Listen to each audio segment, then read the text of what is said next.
Russian president പുടിന് വലിയ പ്രഹരമേൽപ്പിച്ച Ukraine. പുടിൻ്റെ ഡെസ്കോഡിൻ്റെ തലവൻ കൊല്ലപ്പെട്ടു.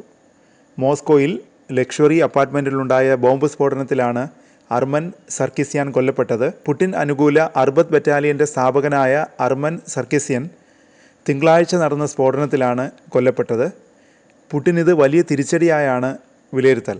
46-കാരനായ സർക്കിസ്യൻ യുക്രൈനിലെ ഡോർനെക്സ് മേഖലയിലും പടിഞ്ഞാറൻ റഷ്യയിലെ കുർസ്ക് മേഖലയിലും തൻ്റെ സൈന്യവുമായി യുദ്ധം ചെയ്തിരുന്നു. സ്ഫോടനത്തിൽ സർക്കിസ്യന് തലയ്ക്കും നെഞ്ചിനും ഗുരുതരമായി പരിക്കേറ്റു. ഉടൻ ആശുപത്രിയിൽ എത്തിച്ചെങ്കിലും ജീവൻ രക്ഷിക്കാനായില്ലെന്നും റഷ്യൻ മാധ്യമങ്ങൾ റിപ്പോർട്ട് ചെയ്തു.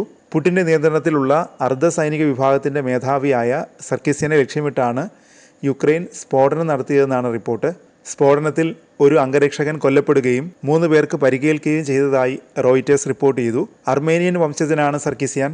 2014 യുക്രൈനിൽ നടന്ന വിപ്ലവത്തിൽ പങ്കെടുത്തവരെ വേട്ടയാടിയ റഷ്യൻ അനുകൂല സംഘങ്ങളുടെയും ഡെത്ത് സ്ക്വാഡുകളുടെയും സംഘാടകരിൽ ഒരാളായാണ് സർക്കിസ്യാനെ യുക്രൈൻ കാണുന്നത്. പുടിൻ അനുകൂലിയായ യുക്രൈൻ്റെ മുൻ പ്രസിഡന്റ് വിക്ടർ യാനുക്കോവിച്ചിൻ്റെ സഹായിയായും ഇദ്ദേഹം അറിയപ്പെടുന്നു. റഷ്യ പിടിച്ചെടുത്ത ഡോണക്സ് മേഖലയിലെ ജയിലുകളുടെ ചുമതലക്കാരനായും സർക്കിസ്യാനെ നിയമിച്ചിരുന്നു. കുറ്റവാളികളെ സംഘടിപ്പിച്ചാണ് സർക്കിസ്യാൻ അർബത് ബറ്റാലിയൻ രൂപീകരിച്ചത്. അർമേനിയയിൽ അധികാരം പിടിച്ചെടുക്കാനുള്ള നീക്കത്തിലും ഇയാൾക്ക് പങ്കുണ്ടെന്നാണ് റിപ്പോർട്ട്.